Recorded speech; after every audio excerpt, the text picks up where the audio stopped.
If you want to activate highlights in Mobile Legends, there are two main criteria that you have to look out for.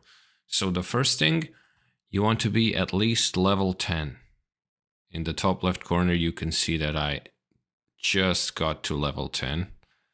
And then if I go to settings, there is a highlights tab right here where I'm hovering my cursor. If you don't have this, firstly, make sure that you get to level 10, so you have to play a little bit. And secondly, you want to go back and then click on your profile here. And then you want to go to account. Right here where it says Google Play Games, make sure that you have this connected, associated with an account. Otherwise, it's probably not going to work. If you do both of those things and still don't have the highlights tab, it might be a memory issue, so make sure you have at least a couple of gigabytes of storage. Other than that, to view the full criteria, you can go right here where I'm hovering my cursor, tap on that, and this will open up a support page.